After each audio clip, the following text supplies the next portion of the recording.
छू लेना है ऊंचे अंबर को, कांटों में भी राह बनाएंगे, लाख मुसीबत गराए फिर भी आगे बढ़ते जाएंगे। जी, आगे बढ़ते जाएंगे और हौसला लेकर बढ़ेंगे, क्योंकि ऐसे ही मंजिलें नहीं मिल जाती, मुसलसल कोशिशें करनी होती है, तभी नौका पार हो जाती है। और ऐसी ही बातें, ऐसे ही जज्बे को लेकर हम आज़ादी का अमृत महोत्सव भी मना रहे हैं। और वहाँ कहते हैं ऐसे वीरों की गाथाएं, जो भारत के ऐसे वीर हैं जिन्हें हम जानते नहीं, लेकिन उनकी गाथाएं जब जानते हैं तो रोमांच हो उठता है और लगता है क्या जज्बा है, क्या हौसला है। तो इसी हौसले को लेकर आगे बढ़ेंगे। कहते हैं धरती धौरारी, नमस्कार, मैं तरुण व्यास। नमस्कार, और मैं हूँ उर्वशी। बिल्कुल तरुण, सही कहा आपने। हम ऐसे ही वीर की गाथाओं को जो हम किताबों में पढ़ते हैं या सिनेमा में देखते हैं तो रोमांच बढ़ जाता है जी। और ऐसा ही एक हीरो अगर आपके सामने आ जाए तो आप क्या सोचेंगे, आपका क्या जो है बिल्कुल आपका जो रिएक्शन होगा वो किस तरह का होगा? अच्छा, तो मैं परिचय फिर वैसे ही दूं रिएक्शन के साथ में कि वीरता के, यूँ कहें कि एक दूसरा नाम वीरता का ये है, और विघ्न के इतने लंबे लंबे पहाड़ इनकी ज़िंदगी में आए, लेकिन ये उदय हुए और ऐसे उदय हुए कि उदय वीर बन गए। नायक उदयवीर सिंह यादव, इनकी कहानी, इनका पूरा जीवन जब हम पढ़ते हैं, जानते हैं इनके बारे में, तो लगता है ये होता है जज्बा जीने का, और ये होता है जज्बा समाज को कुछ ऐसा कर दिखाने का कि लोग उसी राह पर चलें और कहें कि चाहे ज़िंदगी में कुछ भी हो, हम अपने पैरों पर खड़े रहेंगे, चाहे पैर हो ना हो, दिमाग ऐसा होगा कि हम आसमान को छू लेंगे। आइए स्वागत करते हैं उदयवीर सिंह यादव जी। बहुत बहुत स्वागत, नायक उदयवीर सिंह यादव जी।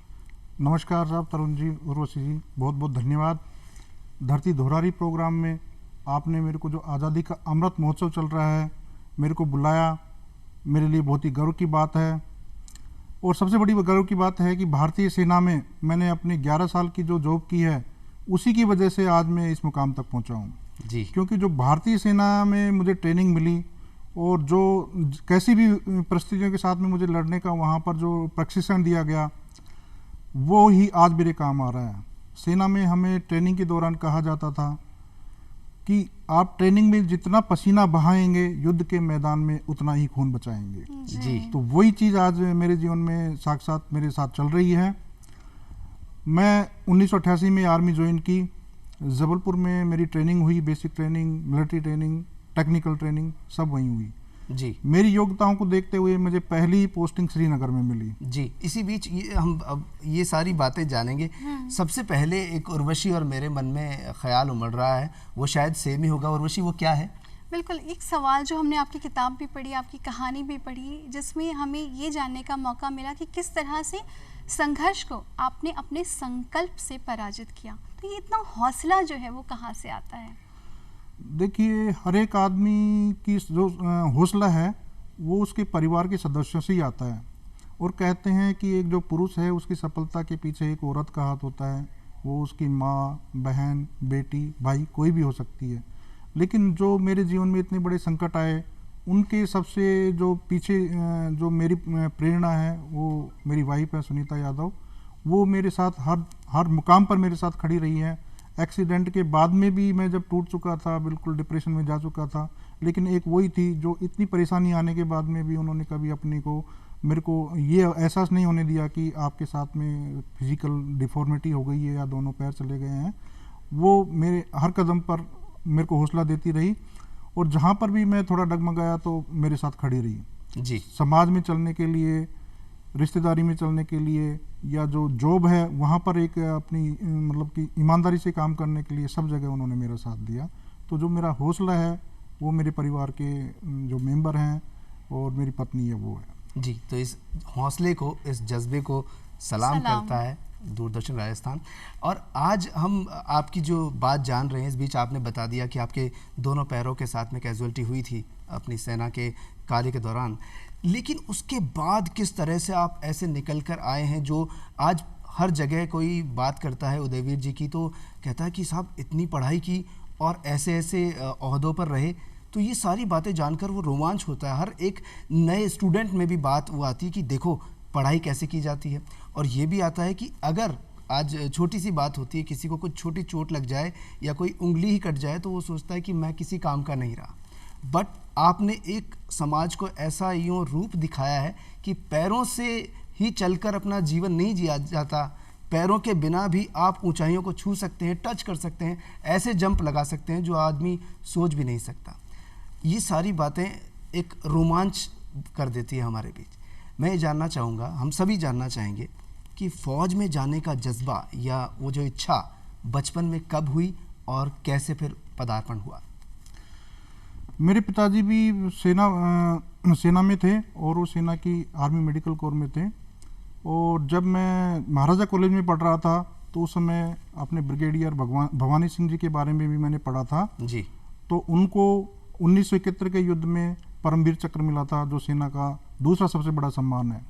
और चूंकि मेरे पिताजी भी सैनिक पृष्ठभूमि से थे तो इसलिए महाराजा कॉलेज से बीएससी करने के बाद में मैंने सेना में जाने का निश्चय किया और सेना की टेक्निकल कोर के लिए मैंने एग्ज़ाम दिया और उसमें मेरे बहुत अच्छे मार्क्स आए और मेरा कोर ऑफ सिग्नल्स के लिए सिलेक्शन कर लिया गया। कोर ऑफ सिलेक्शन जो कोर ऑफ सिग्नल्स है एक अच्छी टेक्निकल सेना है जो कि पूरे आर्मी को कम्युनिकेशन, उस ज़माने में कम्युनिकेशन उपलब्ध कराती थी जी। तो मेरे लिए एक बहुत अच्छी बात थी कि मैं टेक्निकल विंग में जा रहा हूँ जहाँ कम्युनिकेशन आने वाले समय में जो कंप्यूटर का समय है, मोबाइल का समय है, वो मेरे को सिग्नल कोर में पहले ही पता चल गया था कि ये आगे जा करके बहुत लाभदायक होगी। तो ये 1988 की बात थी सर? सितंबर 1988 में मैंने कोर ऑफ सिग्नल्स ज्वाइन की और 2 साल मेरा वहाँ पर जबलपुर में ट्रेनिंग हुई और ट्रेनिंग में अच्छा प्रदर्शन करने के बाद मेरे को पहली पोस्टिंग ही श्रीनगर दी गई। उस समय श्रीनगर में आतंकवाद चरम पे था। मैं जब पहली बार श्रीनगर गया तो वहाँ पर जो स्नोफॉल है वो 20 साल का रिकॉर्ड टूटा था और वहाँ जाने के बाद में 2-3 महीने के अंदर मैं उस इन्वायरमेंट में ढल गया और वहाँ अच्छा बेहतरीन प्रदर्शन किया जी। श्रीनगर में मेरे कमांडिंग ऑफिसर ने देखा कि ये अच्छा काम कर रहे हैं तो मेरे को उड़ी सेक्टर में पोस्टिंग दे दी गई। सबसे टिपिकल जगह है सर वो। उड़ी सेक्टर का जो परिदृश्य है, एक तरफ झेलम नदी है, दूसरी तरफ पाकिस्तान का बॉर्डर है, सामने बड़े बड़े पहाड़ हैं और दूर आप देखेंगे तो बर्फ़ से ढकी हुई पहाड़ियाँ हैं जहाँ पाकिस्तान की पोस्ट भी आपको दिखाई देती है। क्या टेम्परेचर, आपने कहा कि बर्फबारी उस साल बहुत ज़्यादा हुई थी, क्या टेम्परेचर रहा होगा उस साल? -8 -10 टेम्परेचर जी। तो रात को 3-3 4-4 कंबल सोने के बाद में भी ठंड नहीं रुकती थी। लेकिन मैं क्या है, ड्रिंक करता नहीं था, मेरे साथी लोग ड्रिंक करते थे जी। वो कहते थे ड्रिंक करने से थोड़ी सर्दी कम हो जाएगी, लेकिन मेरा ऐसा मानना था नहीं। मैंने अपने बॉडी को इस तरह से ही किया कि बिना ड्रिंक के ही अपने आप को उसमें वो कर सकूं, मैं ढाल सकूं। तो जब मैं उड़ी सेक्टर में गया तो उड़ी में भी यही हुआ कि हमारी उसके बाद में एक एडवांस पोस्ट खुली उड़ी से आगे पाकिस्तान बॉर्डर के ऊपर और वहाँ पर -40 डिग्री टेम्परेचर था, जहाँ पर जो चीड़ के 40-40 फीट पेड़ थे वो भी बर्फ़ से ढक जाते थे और बिल्कुल सामने पाकिस्तान का बॉर्डर था। वहाँ दूर दूर तक कोई खेती नहीं थी, चारों तरफ देखो बस बर्फ़ ही बर्फ़ नज़र आता था। पानी पीने की इच्छा होती थी तो बर्फ़ को पिघला करके पानी पीते थे और सारी रात जो कैरोसिन तेल की अंगीठियाँ वो जलती थी क्योंकि बॉडी का टेम्परेचर नॉर्मल करने के लिए। तो इतने टिपिकल क्षेत्र में भी काम करने का जो आनंद आया, जो एडवेंचरस लाइफ थी वो एक अलग ही थी जी। इस एडवेंचर में उर्वशी, जब हम फिल्मों में जब हम देखते हैं तो ऐसा लगता है देखो ये हादसा दिखाया गया, पर रियल लाइफ में आप, क्योंकि आप रियल हीरो हैं, आप खुद देख रहे होते हैं इतनी जो स्ट्रगल में, इतना टिपिकल रास्तों से गुजरना जहाँ पर सिविलियंस भी अलाउ नहीं होते, पर वहाँ अगर कोई आपकी बस में आकर बम डाल जाता है, ये मैंने जब आपकी आत्मकथा पढ़ी तब मुझे लगा कि कितने करीब से आपने इन चीज़ों को देखा कि मौत आई और छू कर चली गई। बिल्कुल तरुण जी, मौत से तो वहाँ रोज़ाना ही सामना होता था। मैं नहीं तो मेरा कोई साथी मौत का काल का ग्रास बनता था, क्योंकि वहाँ रोज़ फायरिंग होती थी, हैंड ग्रेनेड डाले जाते थे बसों के ऊपर, आर्मी की कॉन्वॉइज के ऊपर। एक ऐसा ही हादसा है, हम लोग छुट्टी आ रहे थे तो जवाहर टनल क्रॉस करने के बाद रामबन में हमारी जो आर्मी की बस है वो थोड़ी सी रुकी थी और उसके चारों तरफ जाली लगी हुई थी, क्योंकि अगर वो जाली नहीं होती तो खिड़की से हैंड ग्रेनेड डाल देते थे आतंकवादी। तो आतंकवादियों ने भी उस समय एक इन्वेंशन किया, हैंड ग्रेनेड के अंदर एक हुक लगा दिया और उसको टांग करके चले गए जाली के ऊपर और उसका जो पिन है वो निकाल दी। अब इतना बड़ा खतरा कि वो हैंड ग्रेनेड कब फटेगा, कितना नुकसान करेगा, किसी को भी कोई अंदाज नहीं था। तो जो हमारे सीनियर्स थे उन्होंने कहा कि सब लोग सीटों के नीचे लेट जाओ, क्योंकि अगर हैंड ग्रेनेड फटता है तो चारों दिशाओं में ऊपर ऊपर फैलेगा, नीचे ही आपको नुकसान नहीं करेगा। जी। तो जो लोग बस से उतर सकते थे, जो गेट के पास थे, वो तो बस से उतर गए, जो पीछे की साइड में थे वो सीटों के नीचे लेट गए। वो हैंड ग्रेनेड फटा, लेकिन जान हानि की नहीं हुई, लेकिन वो बस पूरी तरह से डैमेज हो गई थी। तो इतना बड़ा मतलब कि वहाँ पर जान जाने का जोखिम बहुत ज़्यादा था, लेकिन अगर समझदारी से हमारे सीनियर्स हमको गाइड करते थे तो बहुत सेफ्टी भी रहती थी। तो ये यहाँ पर ये बात देखो है। उर्वशी, और यहाँ दर्शकों को भी कहना चाहूँगा कि सेना में जाने का जो जज्बा होता है और वहाँ पल पल जो चीज़ें नज़र आती हैं, वो ऐसा रोमांच होता है कि युवाओं के दिलों में ऐसा लगता है कि जी हाँ कर दिखाएं। और अगर उदयवीर सिंह यादव जी जैसे लोगों को हम देखते हैं तो लगता है कि कितनी सच्चाई होती है और कितना यूँ कहें कि खतरा होता है, पर देश सर्वोपरि है और देश से बढ़कर कुछ भी नहीं। बिल्कुल बिल्कुल। उसी दौरान जब आपकी उरी में पोस्टिंग थी और जम्मू कश्मीर सेवा अवार्ड आपको मिला, मेडल मिला आपको, क्या एहसास था, क्या उसके पीछे की कहानी रही कि जब आपको पहला वो अवार्ड आपको मिला तो ज़रूर एक लगता है कि हमारा अचीवमेंट है, वो एहसास कैसा था आपके लिए? जब देखिए आप अच्छा काम करते हैं और जिस ऑर्गेनाइजेशन में आप काम कर रहे हैं, जैसे मैं आर्मी में काम कर रहा था, मेरे को जम्मू कश्मीर सेवा मेडल मिला, तो वो एक काम करने के बाद में जो आपको प्रोत्साहन मिलता है, एक अवार्ड मिलता है, वो एक बहुत बड़ा आपके लिए अचीवमेंट होता है। और जम्मू कश्मीर सेवा मेडल मिलना मेरी ज़िंदगी का एक बहुत बड़ा अचीवमेंट था, बहुत बड़ी उपलब्धि थी मेरी, क्योंकि उससे फिर मेरे को और सेना में अच्छा काम करने की प्रेरणा मिली कि मैंने कहा अगर और अच्छा काम करूँगा तो इससे भी बड़े मेरे को मेडल मिलेंगे। मैंने 2 बार आर्मी की कमीशन के लिए ट्राई किया वहाँ पर, और दोनों बार मैंने रिटर्न क्वालिफाई करके एक बार एसएसबी इलाहाबाद और एक बार एसएसबी बेंगलोर गया जी। लेकिन वहाँ पर कमीशन मेरे को मिल नहीं पाया। लेकिन जो पढ़ाई के दौरान मैंने वहाँ पर एक्सपीरियंस अर्जित किया तो आर्मी में वो मेरे बहुत काम आया।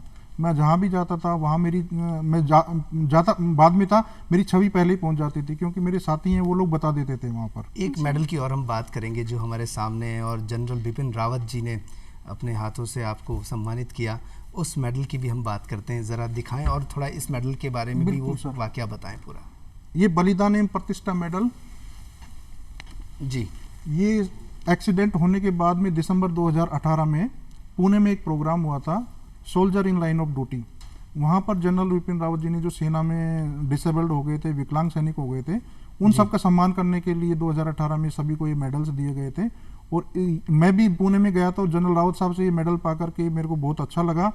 और उसके बाद में अपनी बैंक ऑर्गेनाइजेशन में भी अच्छा करने की मैंने कोशिश की, और यहाँ पर भी मेरे को काफ़ी अप्रिसिएशन मिले जी। तो ये बलिदान एवं सम्मान वाला मेडल है। ये मेडल की जो वैल्यू है वो उसकी कॉस्ट से नहीं होती, वो आपको कितना मान सम्मान मिल रहा है उसके ऊपर डिपेंड करता है जी। तो ये मेरे लिए बहुत गर्व की बात है कि मुझे जनरल साहब से ये मेडल मिला, और जनरल साहब ने फिर इसके बाद मुझे लाइफ टाइम अचीवमेंट दिल्ली में भी दिया था। और ये हमारे लिए गर्व की बात है कि हम आपसे मिल रहे हैं और आपकी गाथा जान रहे हैं।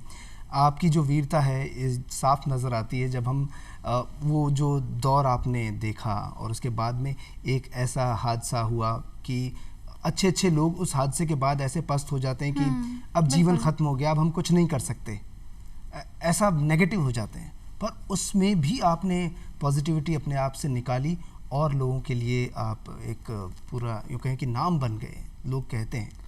तो वो जो किस्सा था वो आप बताएं किस तरीके से हुआ और फिर उसके बाद जीवन कैसे बदल गया?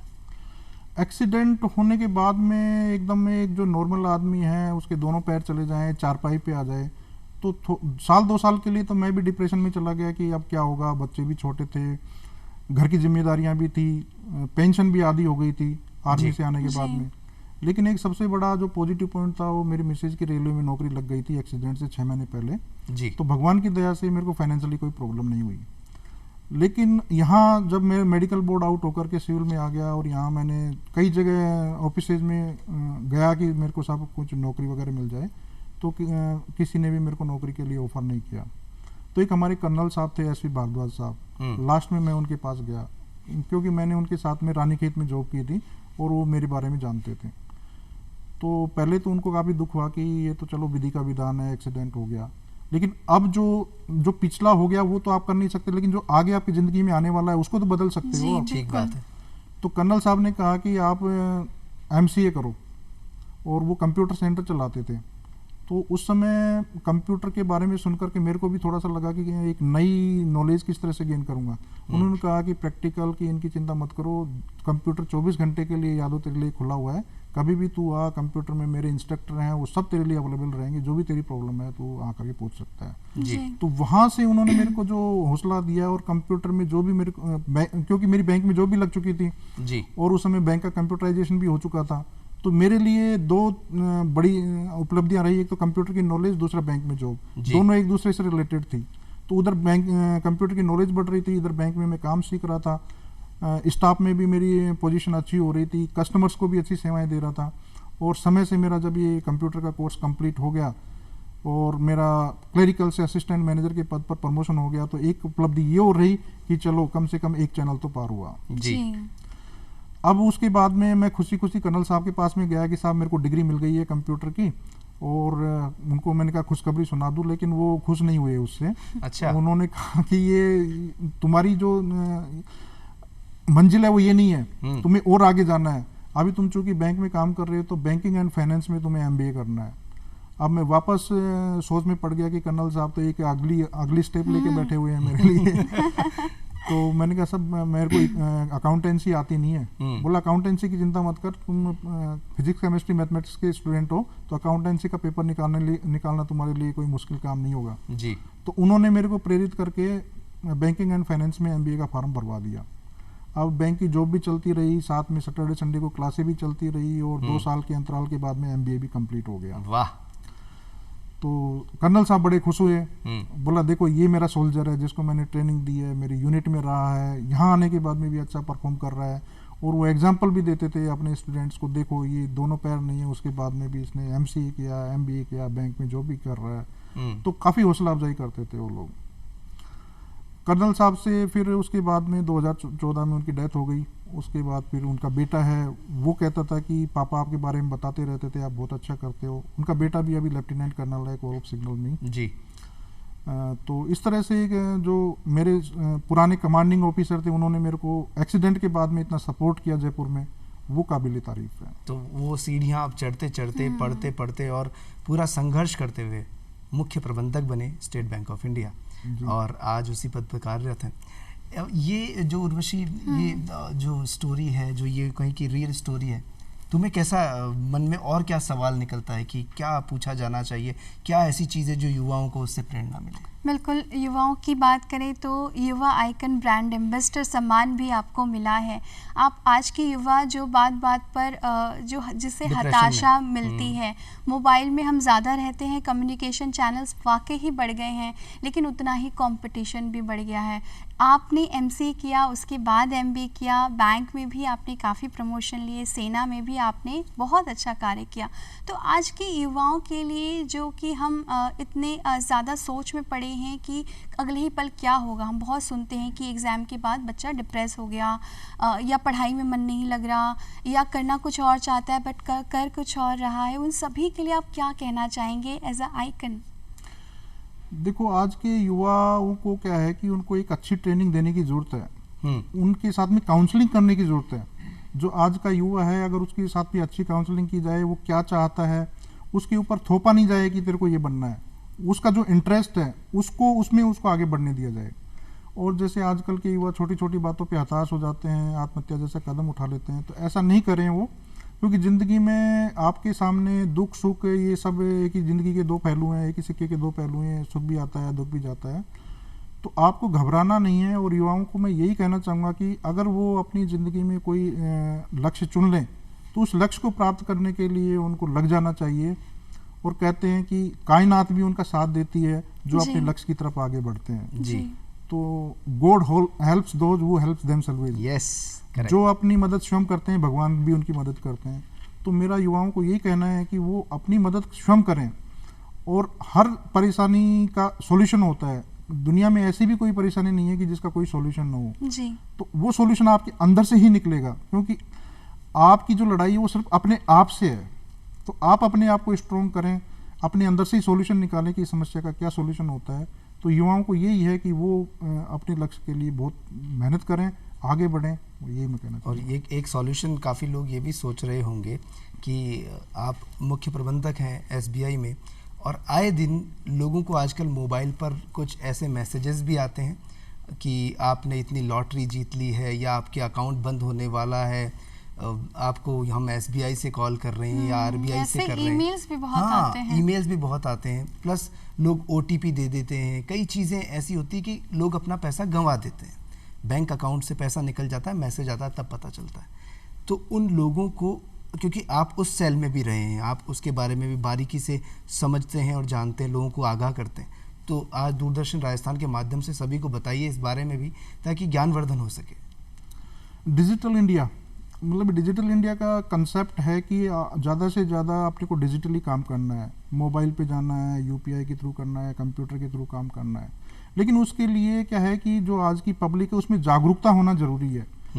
आपने मोबाइल का पासवर्ड किसी के साथ में शेयर ना करें, OTP किसी के साथ में शेयर ना करें, क्योंकि इस टेक्निकल के साथ साथ में जो साइबर फ्रॉडस्टर हैं वो भी एक्टिव हो जाते हैं। उनके लिए जो कमज़ोर लोग हैं, जिनको जानकारी कम है, उनको टारगेट करना उनके लिए ईजी होता है। वो लोग आपको लालच देंगे कि आपको लॉटरी निकली है, या कहेंगे कि आपका ATM कार्ड बंद हो गया है, उसको चालू करने के लिए एक OTP आएगा, वो बताना है। तो वो नए नए तरीके ईजाद करते हैं। तो इन सब चीज़ों को आपको किसी दूसरे आदमी के ऊपर विश्वास नहीं करना है। और कोई भी जो बैंक का अधिकारी है वो कभी फ़ोन करके नहीं करेगा कि आपको OTP हम भेज रहे हैं, उसका आपको बताइए। तो आज की जो जनता है मोबाइल या जिससे भी कनेक्ट रहती है, वो थोड़ा उनको ट्रेनिंग की ज़रूरत है। वो देखें, आए दिन आपको बहुत सी चीज़ें मिल जाएंगी। OTP शेयर नहीं करना है, कोई लिंक अगर आपको भेजता है उस लिंक को नहीं खोलना है। लिंक को खोलते ही आप सारी डिटेल्स उसमें दे देंगे तो उसके लिए ईजी हो जाएगा। तो जो ये कंप्यूटर सिक्योरिटी है ये आपके हाथ में है, क्योंकि ये आपकी तरह से खजाना है। अगर आप अपने खजाने की चाबी किसी दूसरे को दे देंगे तो इस्तेमाल करेगा ही उसको। जी। ताले की चाबी जब तक आपके पास में रहेगी, आपका ताला कोई खोल नहीं सकता। तो ये जो कंप्यूटर के OTP, पासवर्ड, लिंक वगैरह जब तक आप किसी के साथ शेयर नहीं करेंगे तो आपके अकाउंट से ना तो पैसा जाएगा, ना कोई आपके साथ चीटिंग करेगा, ना कोई फोर्जरी करेगा। तो साइबर क्राइम से बचने का यही सबसे बड़ा उपाय है कि आप अपनी सेफ्टी में कोई भी चीज़ किसी के साथ में शेयर ना करें। अपने 2 वे ऑथेंटिकेशन रखें। एक पासवर्ड आपके मोबाइल पे आए, एक पासवर्ड आपके ईमेल पे आए, या आप फेस रिकॉग्निशन के साथ में भी कर सकते हैं। आजकल तो बहुत फैसिलिटीज़ हैं जी। तो अपने आप को सेव करने के लिए आप जो सिक्योरिटी फीचर्स हैं उनका इस्तेमाल करें। और बैंक कभी भी OTP नहीं पूछता है, बिल्कुल नहीं, कभी नहीं पूछता। ये चीज़ बताना बहुत ज़रूरी। लोग इसलिए फ़ोन कर देते हैं कि हम बैंक से बोल रहे हैं, आपको आप बैंक अकाउंट बंद हो रहा है, OTP दे दो। तो ये चीज़ बहुत अच्छी हम सब ने जानी है, और इसको आप भी ध्यान से गांठ बांध लीजिए। कभी भी बैंक कॉल करके आपसे OTP नहीं मांगता। सही कह रहा हूँ सर? बिल्कुल सर, बिल्कुल। सर, अब जो बातें हम चल रही हैं, जिस बीच कुछ जानकारियाँ भी ले रही हैं, तो मनोरंजन की बात भी हो जाए। हाँ तरुण, मेरे मन में भी यही सवाल था। जब मनोरंजन की बात आती है हमारी लाइफ में, हम कुछ ऐसी एक्टिविटीज़ करते हैं, चाहे हम कोई म्यूज़िक में हमारा इंटरेस्ट हो, चाहे पेंटिंग में हो। अगर आपकी हॉबी और इंटरेस्ट की बात करें तो किस चीज़ में रही वो? वैसे हॉबी के बारे में तो मेरे को म्यूजिक का शौक है जी। शुरू से। मोहम्मद रफ़ी, किशोर कुमार और आशा भोसले, लता मंगेशकर जी के गाने सुनता हूँ। और स्टार मेकर पे भी मैं कुछ गाने गाता हूँ जो काफ़ी लाइक्स किए जा रहे हैं। अरे वाह। तो म्यूजिक का शौक मेरे को बहुत है। म्यूजिक कहते हैं कि म्यूजिक जो किसी बीमारी में दवाई असर नहीं करती, वो म्यूजिक आपको ठीक कर सकता है। म्यूजिक थेरेपी इतनी स्ट्रांग होती है कि दवाइयाँ भी उसके सामने फेल हो जाती हैं। तो म्यूजिक में एक अलग तरह का ही जादू है जो आपकी सारी मुसीबतों को दूर कर सकता है। तो कोई ऐसा गीत जो आपकी ज़िंदगी से जुड़ा आप फील करते हैं, जिसमें मोटिवेशन भी है और आप अक्सर गुनगुनाते हैं, तो वो कौन सा है? वैसे तो ज़िंदगी के ऊपर बहुत से गीत हैं, लेकिन ये ज़मीर फिल्म का गाना मैं आपको 2 लाइन गा के सुना देता हूँ। जी सुनाइए। जिंदगी हंसने गाने के लिए है पल दो पल, इसे खोना नहीं, खो के रोना नहीं। जिंदगी हंसने गाने के लिए है पल दो पल, तेरे गिरने में भी तेरी हार नहीं, कि तू आदमी है अवतार नहीं। जैसा देश हो वैसा भेष बना प्यारे, जिंदगी हंसने गाने के लिए है पल दो पल। बहुत खूब। और वास्तव में जिंदगी का रहस्य है कि जिंदगी हंसते रहिए, खुश रहिए, मस्त रहिए, चाहे कैसी परेशानी आए बस हंस कर टाल दीजिए। और कहते हैं ना कि वक्त अच्छा हो चाहे बुरा हो, अब बुरा वक्त है आप हंस के भी टाल सकते हो, रो के भी टाल सकते हो, वो टलेगा, अपने वक्त से जाएगा, पर आप हंसते रहिए, मुस्कुराते रहिए, ये एक बहुत बड़ी दवा है। तो संगीत से कैसे कभी कुछ इंस्ट्रूमेंट बजाने का भी शौक रखते हैं या कुछ? इंस्ट्रूमेंट शुरू में गिटार वगैरह बजाई थी जी। फिर एक्सीडेंट के बाद में वो एक लंबा गैप हो गया। मैं आर्मी में था तब भी पार्टिसिपेशन लेता था, हमारे यहाँ ड्रामा म्यूजिक वगैरह होती, आर्मी में कल्चरल एक्टिविटीज़ होती रहती थी, तो उन कल्चरल एक्टिविटीज़ में भी भाग लेता था जबलपुर में और जहाँ भी होते थे। तो वहीं से थोड़ा सा ये लगा कि आर्मी की नौकरी के साथ साथ में कुछ एंटरटेनमेंट हो जाए, अच्छा जो म्यूजिक है वो सीखने को मिले, तो वहाँ से थोड़ा सा इंटरेस्ट बढ़ा। तो वहाँ हम देखते हैं कि पहले काफ़ी लोग जाते थे कि वहाँ पर देखिए पर्दे पर फिल्म दिखाई जाएगी आर्मी में, वहाँ चलते हैं उस एरिया में। हाँ, हमारे यहाँ क्या है कि ओपन थिएटर्स बने होते थे आर्मी के अंदर, तो दिन भर हम काम करते थे, आर्मी की एक्टिविटीज़ में बिजी रहते थे, तो शाम को थोड़े से एंटरटेनमेंट के लिए 3 या 4 घंटे के लिए ओपन थिएटर्स में सभी जो सैनिक हैं वो लोग फिल्म देखते थे। और उस समय जो लेटेस्ट फिल्म रिलीज होती थी वही दिखाई जाती थी वहाँ पर। तो जब मैं जबलपुर में गया तो बहुत बड़ा ओपन थिएटर था, और उस समय जो फिल्में आती थी कमांडो वो वगैरह वो सब देखने का वहाँ पर मौका मिला। और वहीं पर ही हमको म्यूजिक का भी शौक लगा।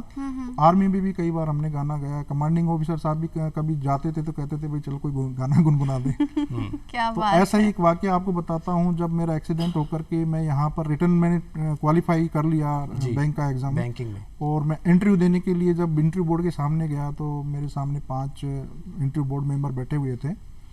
तो उनमें से एक मेंबर ने मेरे से पूछा कि आपकी हॉबीज में गाना वाना बहुत सुनते हो आप, आपका कलेक्शन भी होगा इसका, तो कोई गाना आप सुना दीजिए। तो इंटरव्यू बोर्ड में भी मैंने गाना सुनाया, तो इंटरव्यू बोर्ड को भी बहुत अच्छा लगा। जो 10 मिनट का मेरा इंटरव्यू था वो आधा घंटे इंटरव्यू चल गया वहाँ पर। बहुत खूब, बहुत खूब। हमें भी ऐसा लग रहा है कि आज जो हमारा इंटरव्यू है 2 घंटे भी चलता रहे, 3 घंटे भी, कोई टेंशन नहीं। अच्छा सर, हाँ, एक सवाल मेरे मन में भी आया तरुण कि आपको इतना म्यूज़िक का शौक है, इसके अलावा आपकी किताब सैनिक उदयवीर का संघर्ष मैंने पढ़ी, साथ ही बहुत सारे आर्टिकल्स आपने जो लिखे हैं वो पढ़ने का मौका मिला, तो ये लेखनी में भी रुचि कैसे जागी आपकी? लेखनी में भी क्या, पढ़ने से शुरू से मेरे को शौक रहा ही है। तो अब एक्सीडेंट होने के बाद में जो फिजिकल बाउंडेशन है वो लग गई है, तो जो टैलेंट है उसको मैं यूज करता हूँ गाने में, लिखने में।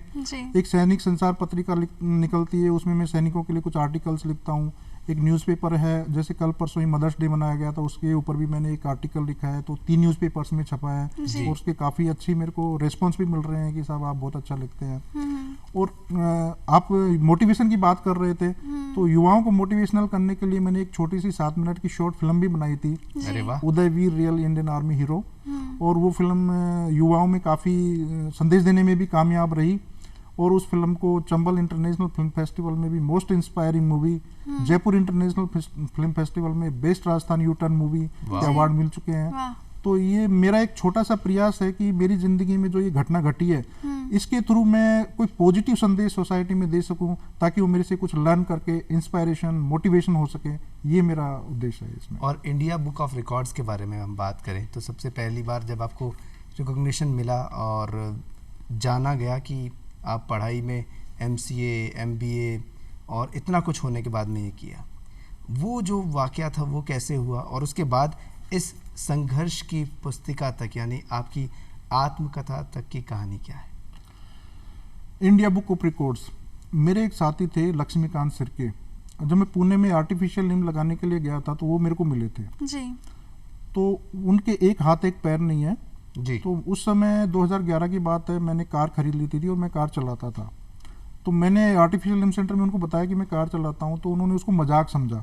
ये बोला आप दोनों पैर नहीं है तो कार कैसे चला सकते हो? जी। मैंने कहा मैंने हाथ में सिस्टम ले रखा है और मैं हाथ से कार चलाता हूँ। तो पता नहीं वो जो मेरी बातों का असर लक्ष्मीकांत सिरके जी के ऊपर क्या हुआ कि उन्होंने अपना ट्रीटमेंट कराने के बाद में, वो रहते हैं रायपुर में छत्तीसगढ़ में, उन्होंने भी कार खरीदी और कार में उन्होंने इतने रिकॉर्ड्स बना दिए, Limca book of records, India book of records, golden book of records में, मतलब कि शुरुआत मैंने की, रिकॉर्ड उन्होंने बना दिए। अब वो जो भी रिकॉर्ड बनाते थे वो सब मेरे को व्हाट्सएप कर देते थे। तो इंडिया बुक ऑफ रिकॉर्ड्स का मेरे को अच्छा लगा, तो मैंने कहा मैं भी अपनी नॉमिनेशन की एंट्री भेजता हूँ उसके अंदर। मेरे पास भी 3 पोस्ट ग्रेजुएट डिग्री है, बैंक में मैनेजर हूँ। तो मैंने इंडिया बुक ऑफ रिकॉर्ड्स को अपनी नॉमिनेशन की एंट्री भेजी। जी। तो वहाँ से मेरे पास फ़ोन आया कि साहब आपके अचीवमेंट तो बहुत ऊंचे दर्जे के हैं, बायलेटरल एम्पुटेशन होने के बाद में इतने अचीवमेंट्स प्राप्त करना बहुत बड़ी उपलब्धि है, तो हम आपका नाम इंडिया बुक ऑफ रिकॉर्ड्स में दर्ज कर रहे हैं। जी। तो मेरे को तो एकदम विश्वास ही नहीं था कि इंडिया बुक ऑफ रिकॉर्ड्स तक मैं पहुंच जाऊंगा। जी। लेकिन ये जब उन्होंने कहा कि आपका नाम इंडिया बुक ऑफ रिकॉर्ड्स में दर्ज हो गया है, आपकी जो कहानी हो 5 न्यूज़पेपर्स में भी छप रही है, एक इंग्लिश न्यूज़पेपर है, 2 नेशनल न्यूज़पेपर है, 2 दिल्ली के पेपर्स हैं। जी। तो इस तरह से जब इंडिया बुक ऑफ रिकॉर्ड्स में नाम छपा तो दिल्ली की एक कंपनी है जी। 6 सिग्मा हेल्थ, जी। उन्होंने लाइफ टाइम अचीवमेंट अवार्ड के लिए मेरे को सिलेक्ट कर लिया और जनरल रावत साहब से वो मेरे को अवार्ड दिलाया गया। जी। तो अरे इंडिया बुक ऑफ रिकॉर्ड्स का तो ये कहानी हुई। अब ये जो सैनिक उदयवीर का संघर्ष है, जी। ये कहानी कोरोना काल में क्या है कि कोई काम तो था नहीं, चारों तरफ डर का माहौल था, पैंडेमिक था, हर एक आदमी डरा हुआ था। तो मेरे अंदर से एक क्रिएशन निकला, क्यों न जो मैंने अभी तक अपने जो एक्सपीरियंस है लाइफ के, उसके तौर पे मैं एक बुक लिखूं। जी। तो मैंने एक बुक लिख डाली उसके ऊपर। अब वो बुक लिखने के बाद में शब्द मेरे इतने अच्छे नहीं थे, लेकिन मैं चाहता था कि जो मैंने अपने भाव प्रकट कर रहा हूँ वो इस बुक को कोई अपने शब्दों में पिरो दे, साहित्यिक भाषा में इसको पिरो दे। तो मनोरंजन कुमार सिंह जी जो कोटा में रहते हैं, और कोटा में ही उनसे 1 घंटे की मुलाकात हुई, उनको मैंने वो बुक का जो वर्ड फाइल है वो भेजा था। उन्होंने पूरी बुक का अध्ययन किया और अपने शब्दों में इस बुक को उन्होंने एक पिरो दिया। जी। तो ये मनोरंजन सिंह जी से सिर्फ 1 घंटे की मुलाकात, बाकी वो हर चैप्टर लिख करके मेरे को भेजते थे, आज मैंने ये चैप्टर लिखा है, आज मैंने ये चैप्टर लिखा है, आज मैंने ये लिखा है। इस तरह से बुक बनती चली गई। अब लास्ट में उनका इतना समर्पण देख करके कि मतलब मेरी लाइफ के ऊपर वो बुक लिख रहे हैं, हालांकि वो साहित्यिक भी हैं, इससे पहले भी वो एक उड़े बिया बुक लिख चुके थे जी। और जो बैंक की पत्रिका है प्रयास, उनमें भी आर्टिकल्स आते रहते हैं, राजस्थान पत्रिका में भी उनके आर्टिकल्स आते रहते हैं। तो मेरे से ज़्यादा वो मेरे को कहते थे कि अपनी बुक अब प्रिंट होके आ रही है। तो ये जब मैं बोधि प्रकाशन में प्रिंट के लिए गया तो बोला कि कम से कम 4 महीने लगेंगे आपको इस बुक को आने में जी, क्योंकि पहले प्रूफ रीडिंग के लिए जाएगी, वहाँ पर जो भी गलतियाँ हैं वो सब ठीक होंगी। प्रूफ रीडिंग कंप्लीट होने के बाद में फिर एक बार हम आपको वापस भेजेंगे, फिर आप एक बार इसकी स्टडी करके फिर फाइनल भेजेंगे। इस तरह से ये 6 महीने लग गए इस बुक को बाहर आने में। और ये बुक आने के बाद में, क्योंकि मैं ब्रिगेडियर भवानी सिंह जी से बहुत प्रभावित हूँ, आर्मी में उनको महावीर चक्र भी मिला था, उनकी बेटी है दिया कुमारी जी, तो उनके पास मैं अनुमोदन के लिए ये बुक लेके गया तो बहुत मतलब प्रसन्न हो गई, बोला कि मेरे लिए कितनी खुशी की बात है कि ये बुक आप मेरे से विमोचन करा रहे हैं जी। इस बुक का विमोचन कराने के बाद में उन्होंने आज़ादी का अमृत महोत्सव के अंतर्गत जो साइट है सांस्कृतिक मंत्रालय की, उसके ऊपर ये उन्होंने लिखा कि उदयवीर की सैनिक उदयवीर की संघर्ष का बुक का विमोचन सिटी पैलेस में सांसद दिया कुमारी द्वारा किया गया। क्या बात है। और देखिए इसमें कितनी खूबसूरत बात सबसे पहले आपके लिए जो लिखी है वो ये है, उदय के साथ जो वीर बना है, प्राणों की चिंता नहीं किया, चरणों की भेंट चढ़ाकर जिसने मातृभूमि की सेवा किया। और ये मैं ये मानता हूँ और हम सभी मानते हैं उदयवीर जी कि आपने जो संघर्ष किया है, जो आपने काम किया है, उसको किसी भी अवार्ड से तोला नहीं जा सकता। आप अपने आप में खुद ही एक अवार्ड हैं, जिसके साथ आपके साथ हम खड़े होंगे तो हमें लगेगा हम एक अवार्ड पा रहे हैं। बिल्कुल तरुण जी, ये बात जो आपने कही है, मतलब कि बहुत लोगों की आपने मेरे सामने ये बात प्रस्तुत कर दी, क्योंकि जब मैं अवार्ड लेकर के किसी को दिखाता हूँ कि मेरे को ये अवार्ड मिला है, तो जो मेरे साथी हो कहते हैं यार ये अवार्ड तू खुद अपने आप में एक अवार्ड है। ये अवार्ड तेरे को मिलना चलो अच्छी बात है, लेकिन तू खुद अपने आप में एक अवार्ड है और लोगों के लिए प्रेरणादायी है। इतना संघर्ष होने के बाद में भी कभी तेरे मुंह पर हमने शिकन नहीं देखी, कभी मतलब कि ऐसे रोते हुए नहीं देखा। हमेशा कैसी भी परेशानी हो, घर की परेशानी हो, ऑफिस की परेशानी हो, हमेशा हंसते रहते हो, मुस्कुराते रहते हो। तो ये इस तरह से जो मेरे को साथियों से भी संबल मिलता है। हालांकि जब पहली बार फर्स्ट इंस्टांस में कोई मेरे को देखता है तो वो बड़ा सिंपैथी जताता है मेरे साथ में जी। ऐसा ही जब मैं कई बार ऑफिसों में जाता हूँ तो वो लोग सिंपैथी जताते हैं कि भाई किस काम से आए हो, लेकिन जब मैं कहता हूँ कि मैं तो किसी दूसरे काम से ही आया हूँ, जो आप सोच रहे हैं मैं उस काम के लिए नहीं आया जी। तो वो उन लोगों को लगता है कि हाँ ये आदमी कुछ। और कई लोग तो एग्जाम्पल देते हैं कि उदयवीर आपसे हेल्प नहीं मांगेगा, बल्कि आपकी हेल्प वो कर देगा। कर देगा। क्या बात है, क्या बात। बहुत ये अपने आप में एक बहुत बड़ा सम्मान है, और इतने हम सम्मान आपके देखते हैं, अवार्ड्स देखते हैं, मेडल्स देखते हैं, फिर आपको देखते हैं तो ये लगता है कि ये सब व्यक्तित्व इतना बड़ा है, व्यक्तित्व आपका इतना बहुत बड़ा है। तो एक इस यूँ कहें कि पूरी पीढ़ी को, यूँ कहें युवा पीढ़ी को, सभी को, इवन बुजुर्गों को भी, और इस उम्र में कोई 40 के पार जाता है तो सोचता है अब जिंदगी खत्म सी हो रही है साहब, अब क्या है, अब कितना बचा है। ये एक टेंडेंसी लोगों में होती है, कुछ लोग हार जाते हैं, जल्दी हताश हो जाते हैं। एक मैसेज चलते चलते उदयवीर जी क्या कहेंगे, और साथ साथ अगर कोई गीत इसके साथ गुनगुनाना चाहें तो और भी अच्छा लगेगा। देखिए, जो मेरे सीनियर्स थे, जिन्होंने मेरे को गाइड किया, मेरे को ट्रेनिंग दी, वो कहते थे अगर तुम दौड़ सकते हो तो दौड़ो, जितना दौड़ सकते हो दौड़ो, अगर तुम चल सकते हो तो चलो, और अगर चल नहीं सकते, रेंग सकते हो तो रेंग, लेकिन तुम्हारी जो जिंदगी है वो परिवर्तनशील है, आप एक जगह ठहरो मत। सब चेंजिंग प्रकृति का नियम है, चलते रहना, चेंज कहीं नहीं रुकना, तो आपको रुकना नहीं है। जैसी भी आपकी कैपेबिलिटी है उसके मुताबिक आप चलो। रही बात जिंदगी की, 40 के बाद में, 60 के बाद में सोचते हैं कि मेरी जिंदगी का क्या मतलब है। जिंदगी देने वाला ऊपर वाला है, लेने वाला भी ऊपर वाला है। उन्होंने आपको जितनी जिंदगी दी है, उतनी जिंदगी में जितने आप अच्छे काम कर सकते हो, किसी के लिए अच्छा कर सकते हो, वो करो। मैं कोरोना काल में देखता था कि गायें, जो बेजुबान जानवर हैं, वो मेरे घर के सामने आ जाते थे। अब क्या है कि एक डॉगी है, वो एक दिन बहुत भूखा था, मैंने उसको दूध पिला दिया। अब वो सुबह शाम टाइम सेट हो गया उसका, उस टाइम आकर के वो बैठ जाता है। मैं कभी ऑफिस से भी आता हूँ तो गेट पे बैठा हुआ मिलता है। तो मतलब बेजुबान जानवर भी समझता है कि मेरे को यहाँ से मदद मिल जाएगी। इस तरह से अगर आप किसी की मदद भी कर सकते हैं तो वो भी एक बहुत अच्छी बात है। तो मैं तो आपको यही कहूँगा, इस कुछ चंद लाइन है। रुक जाना नहीं तू कहीं हार के, कांटों पे चल के मिलेंगे साए बहार के। सर बहुत अच्छा लगा आपसे बातें करके, और हमें तो ऐसा लग रहा है और बातें करते जाएं, क्योंकि आपकी जो गाथा है, जो वीरता की गाथा है, वो बहुत ही इंस्पिरेशनल है। आप यहाँ पर आए, हमें बहुत सौभाग्य से आप मिले हैं। बहुत बहुत शुक्रिया। आप भारत का एक वीर हैं, एक हीरा हैं, और आप यूं ही चमकते रहें। आज्ञा दीजिए। जय हिंद सर। आज़ादी के इस अमृत महोत्सव में दर्शकों को मेरी ये कहानी अच्छी लगी होगी। अगर ये कहानी आपको अच्छी लगी तो आप अपने व्यूज जरूर दीजिएगा। धन्यवाद। जय हिंद, जय भारत। धन्यवाद। और अब तरुण व्यास और उर्वशी की तरफ से नमस्कार। फिर से मुलाकात होगी अगले कार्यक्रम में।